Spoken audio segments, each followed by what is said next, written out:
Hey everybody, this is Chris with Overclockersclub. I just finished the review of this new case from Cougar. This is the Dark BLAZER G. It's a cool RGB case. You can check out the link in the description. But now it's time for the BLAZER. This is a very interesting looking case, so I can't wait to get it out of the box. So let's get it out of the box.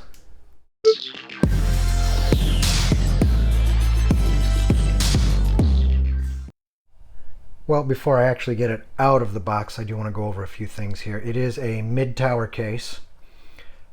Form factors that it handles for motherboard, you got a mini ITX, micro ATX, ATX, and a CEB. Now, I think of more like a server dual processor kind of motherboard with CEB. You don't usually see that very often. It's bigger than an ATX, kind of like an extended ATX, but not. Anyway, sort of an oddball there. Cooling, the next thing here. Actually, hard drives, we can go up to 3 of the 3.5-inch drives, up to 5 of the 2.5-inch drives, so you can really pack the solid state drives in there. Cooling fans, we can go with a couple of 120s up top. Right side of the case, we can go with 3 120s. And water cooling, we can go with a top 240. Maximum on the right side is a 360, and we'll see that here in a minute. Well, I know I keep saying I'm going to get this out of the box, but I realized I actually had to set this box down on the side to get it open, and it made sense once I started opening it, because they have to pack things a little differently with this case, given the sort of oddball shape of the case. There's the glass panels, and it's going to take a couple hands to really get everything out.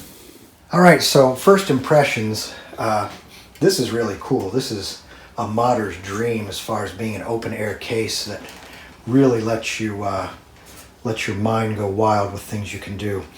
I like the way this appears to be anodized, these 3 pieces here.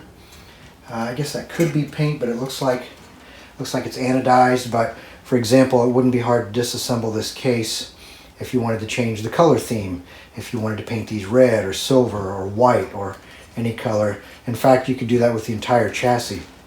The other thing is, since this is all aluminum, it's really quite lightweight. And my guess is the 2 glass side panels that aren't on here yet probably weigh as much as this entire chassis. The other thing I like, you can see here, it's more obvious that the reference to the side radiator compatibility, you can go up to 360 there, but you can see exactly where that would go. And then the top radiator here, you are limited to 240. But the way this thing is so open, I really don't think you're going to have a problem with heat being, trapped in the case. Now I'm looking at the goodies from the hardware bag, the main bag. I took all these out. And it's really nice the way they individually label these little bags so you know what goes where, because it sometimes can be confusing.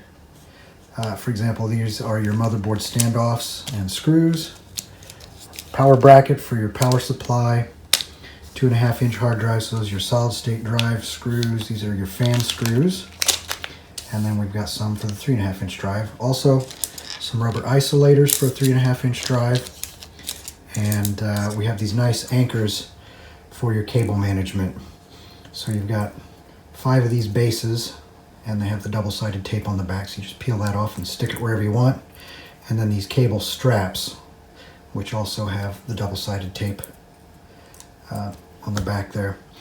Because cable management on an open-air case like this is going to be a little more critical to make things look nice. Something else I did want to point out. Most cases, and for a good reason, use rivets to hold the chassis components together. But this case uses all these little socket head screws at all the anchor points, all the locations where things need to be bolted together. You don't have to deal with rivets. This case is completely modifiable. You can disassemble all the components and make whatever changes you'd like. Another slick way they've assembled the chassis here is they use these aluminum, looks like they've been cut off of a piece of aluminum bar stock, and they tap one end and then machine a post on the other end with the threads there. And those are the spacers that they use here to space out the parts of the chassis, and they just screw together. So again, makes it easy to take this apart if you want to make any changes or adjustments to it. Now, as far as hard drive capacity goes, I really like what they've done here. On the back side is you have space for 2 solid state drives, which are 2.5 inch, or you can use 2 of the 3.5 inch drives. And they also leave you space up here behind the I/O panel. You see there's room there for another 3.5 inch drive. So that leaves you the option of using 3.5 inch drives, or if you want to go with the solid state drive through the whole system, again, you can put 2 on the back side of the motherboard tray, so there's 2. Behind your cable routing cover, there's actually holes there for a 3rd one. So I already loosened that fastener. But this tilts forward and you can mount one of the drives back there. So that's 3. And this is the back of your front I/O panel. There are actually holes there. They're a little hard to see. Maybe I can go down here. There you go.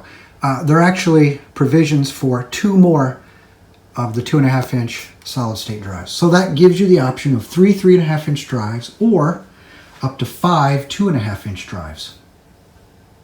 Now it is time to get the test system built up. So I'll get the motherboard and all the components installed into the chassis here. Now, some motherboards come with these little hex standoffs already installed. Others you have to put them in, which is no big deal. Some of these cases come with a little tool to help you install it, but this one does not, so I'm using a 5mm socket. And what I do is I just sort of get them in there finger tight. And when you tighten them, especially on an aluminum chassis like this, you just snug it up a little, because you don't want to strip the threads out in the back of the motherboard tray. So just a little bit of torque there, not too much. Because what you're trying to do is to keep the stud installed to the motherboard tray, so if you ever back one of the screws out to remove the motherboard, it doesn't pull the stud out with it. And as I build the test system, I'll be using the Heller 360 liquid RGB cooler, which will fit nicely right back there. In fact, that looks like it was made just for this cooler. And the nice people at Cougar also supplied me a nice BXM 850 watt power supply. So we'll be installing that. Now, I've already reviewed the Heller 360, so you can check out that review. And I'll be doing a separate review here on the power supply, so you'll want to check that out later too. Now the Heller 360 is installed. And you find out pretty quickly here with an open layout case like this. The good side is it's an open layout case, so things really look nice. It's open air. The only bad thing is now you can't be sloppy with your wiring. You don't have quite the opportunity to stash it away and hide it like you do with a standard type of case. Really, your only options are behind this section right here, which means you have to put a little more time into your cable routing. And here's the back of the case. So there's the Heller 360 back there, but like I was saying, your cable routing now, you really have to try and shove everything behind this section here, behind this cover, if cable routing is important to you. And on a case like this, it really has to be. So getting this open.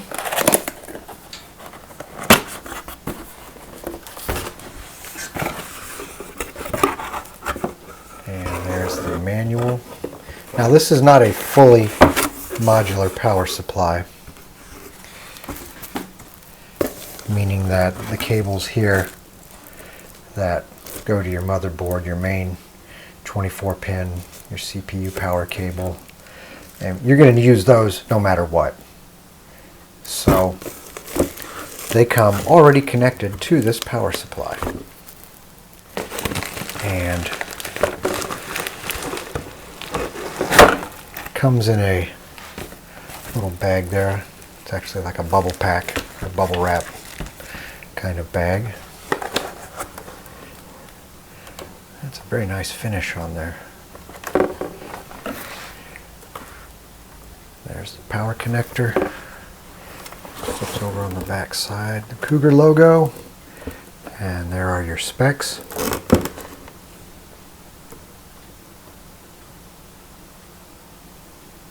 And there are, of course, a couple ways you can install your power supply.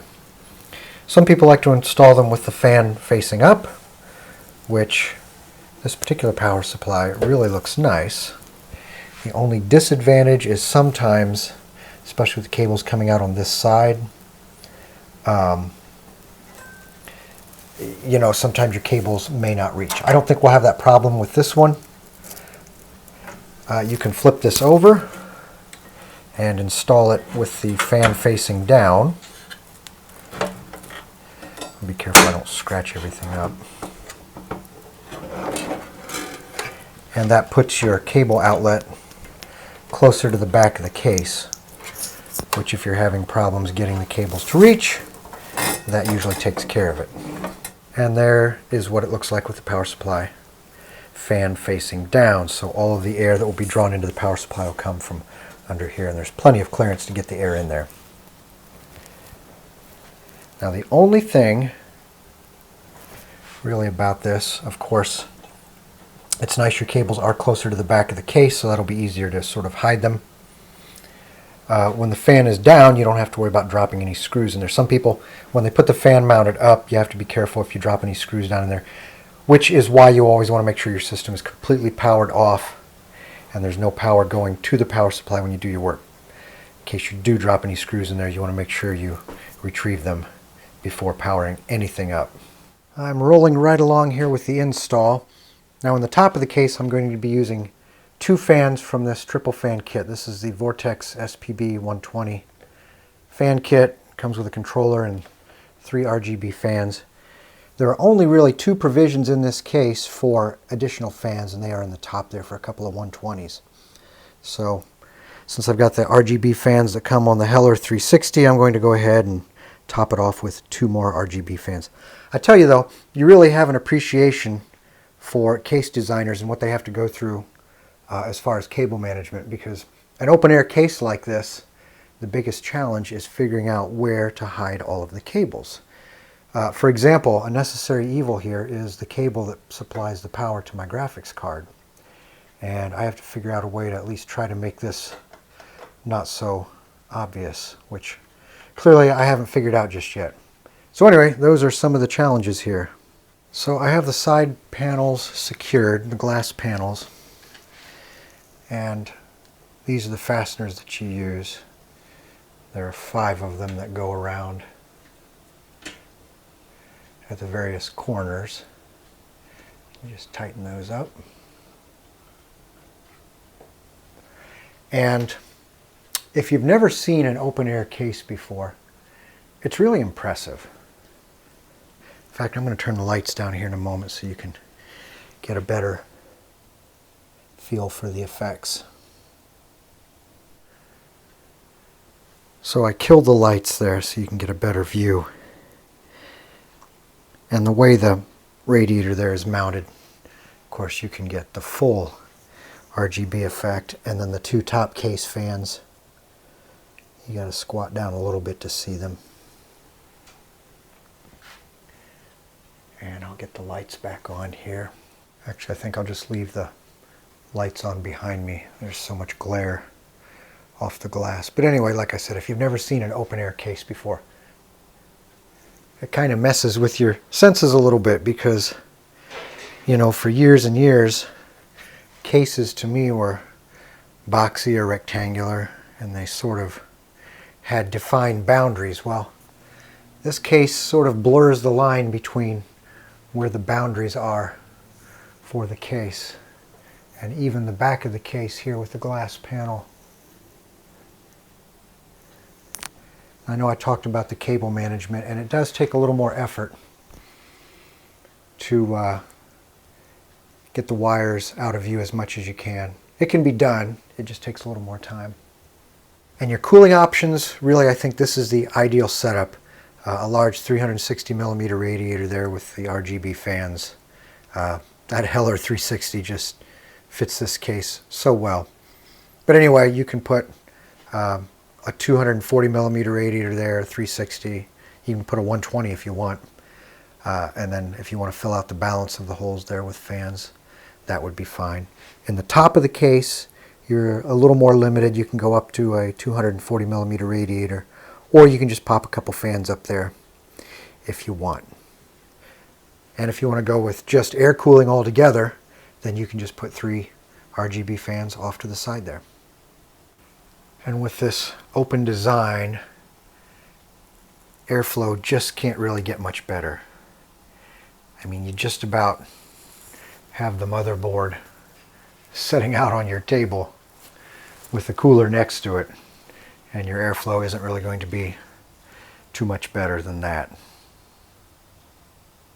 So for thermal testing, I've got my 4770K cranked up to 4.2 gigahertz using Prime 95 for the stress testing, and my temperatures here in this case are bouncing around between 69, 70. I think I've seen it hit 71 very briefly, which, again, being an open air case, is the most ideal situation. I have the fans cranked all the way up, so what I'll do now is just get my thermal camera out and take a quick look. So now it's time for the thermal camera. Still have the overclock cranked up at 4.2 gigahertz. We're at about 66 degrees Fahrenheit in the room. And looking at the side of the case, of course that's all glass, so all you see there really is reflection. But if I can peek inside the case there, we can see the fan, one of the fans, and we can see the motherboard back in there. But the front of the case, you can definitely see where the heat from the radiator is being pushed out toward the right, which is the rear of the case. And then looking across the top, there's the top of the radiator. And again, we can sort of look down inside the case. Looking at the back of the case, of course, that's all open again. So we can look right in there against the graphics card. There's the power supply.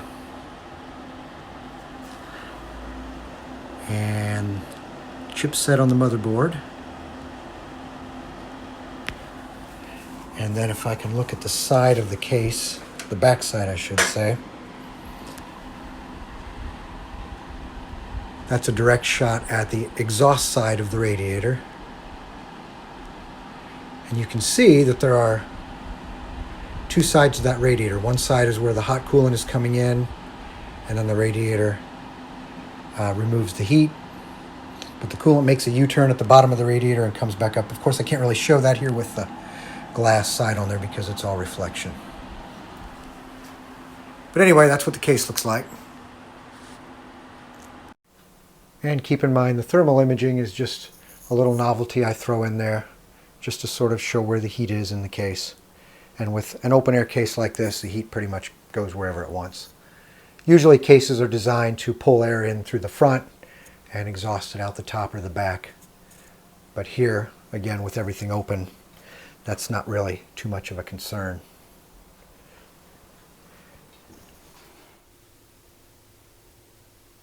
Now it's time for a little bit of sound testing. Of course, as I've mentioned 100 times, it is an open air case, so you'll probably get a little more noise than you would from a standard case. All right, so at idle,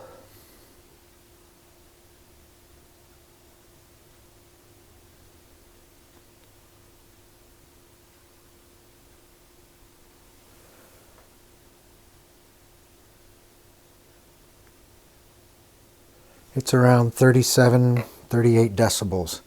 Now let me crank the fans all the way up. And now the fans are cranked all the way up.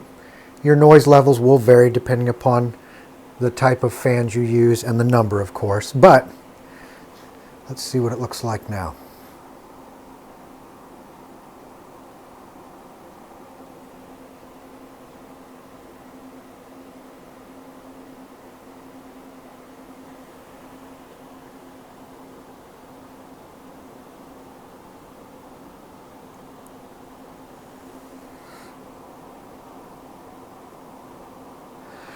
So not really a surprise, again, considering that we don't have any real insulation there, but that's okay. While I really like the design, it's just so different. It really grabs your attention. I know it's not going to be for everybody. Some people will say that's just a little too out there for me. And just wait until you see the Conquer 2 from Cougar, which I'll be reviewing here next. Anyway, there are other manufacturers who make cases that are similar to this, but Cougar really has a nice balance with the design. It's over the edge, but it's not too over the edge. These come in right now for around $250 on Amazon, which, you know, it's not really going to make your budget build list, but if you want something that's really different and grabs your attention, you still got reasonable hard drive space. You've got some nice cooling options, the RGB fans, the other products that Cougar offers, the Heller 360, and the RGB fans, again, really complement the case. So I think $250 is really a fair price. The fit and finish of all the components I found to also be top-notch. I didn't see anywhere that looked to me like they were trying to cut corners and save a nickel or a dime. The way everything fits, there are no sharp edges, no burrs. The finish is consistent. All the fasteners fit well. I would have to give this the Overclockers Club Editor's Choice Award. Now, I don't usually like to hand those out too often, but I guess when a case deserves it, a case deserves it. So this is Chris with Overclockers Club. Thanks for watching. Don't forget to subscribe.